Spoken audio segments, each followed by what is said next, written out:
जय हिंद साथियों, स्वागत है आप सभी का आपके अपने परिवार मैथ्स गुरु मनीष में। दोस्तों मैं हूं एमके एक्सपर्ट और आप सबों का एक प्रश्न आ रहा है बार बार। ये 3D का सवाल है, ठीक ना। और इस सवाल को देखकर आपको ऐसा लग रहा है कि पहले हम इस क्वेश्चन से आपको एक बार मुलाकात करा चुके हैं, लेकिन आपका ये बार बार कहना है कि सर इस सवाल को यदि ऑब्जेक्टिव में पूछा जाएगा, क्योंकि आपने इसका सब्जेक्टिव मेथड देखा है, ठीक है ना। ये सही है। जब आप इसको ऑब्जेक्टिव तरीके से बनाने का प्रयास करते हैं तो आपको लगता है कि इसमें वक्त ज़्यादा लग रहा है, ठीक है ना, ये ज़्यादा लंबा हो जा रहा है, तो फिर आप इस सवाल को ऑब्जेक्टिव तरीके से कैसे बना पाएंगे।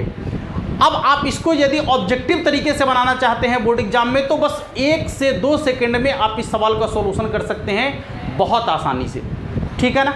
अब आइए वो कॉन्सेप्ट क्या होगा पहले समझिए। एक बार सवाल को आप समझते हैं कि आपका क्वेश्चन दिया गया है, एक बिंदु का मान कह रहा है कि दिए गए बिंदु से एक तल का समीकरण दिया गया है और दोनों के बीच की दूरी पूछ रहा है। जैसे मान लेते हैं कि ये आपका एक समतल है, ये प्लेन है, और इस प्लेन से यहाँ पर कोई बिंदु है, तो इस बिंदु से इस प्लेन के बीच की दूरी यदि आपसे पूछ रहा है तो उस दूरी को आप कैसे निकालेंगे। सब्जेक्टिव वाला मेथड आप सबको पता है, हमने पूरा डिटेल्स में इसका सॉल्यूशन करके आपको दिखाया है।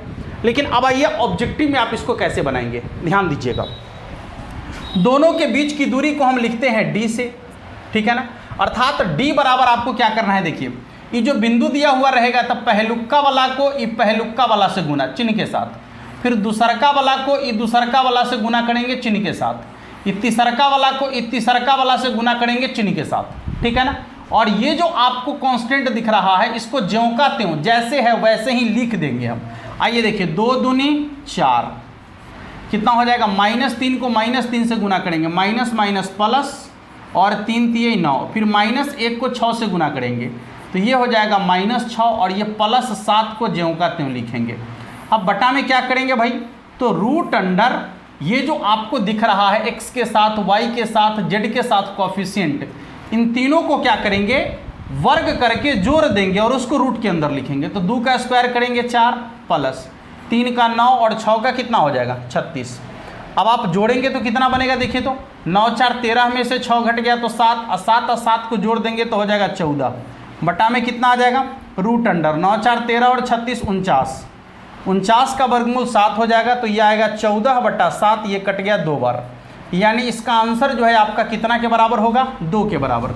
मतलब इस बिंदु से इस समतल के जो बीच की दूरी है वो कितना के बराबर होगा, तो 2 के बराबर होगा। उम्मीद है कि आप सभी को ये कॉन्सेप्ट आसानी से समझ में आया होगा, और यदि आपको ये कॉन्सेप्ट बेहतर लगा है, समझ में आया है, तो नीचे कमेंट बॉक्स में ज़रूर लिखेंगे। और यदि आप पहली बार जुड़ रहे हैं तो चैनल को सब्सक्राइब जरूर कर लीजिएगा। मिलते हैं आप लोगों से नेक्स्ट क्लास में, और तब तक के लिए आप सभी को जय हिंद, धन्यवाद।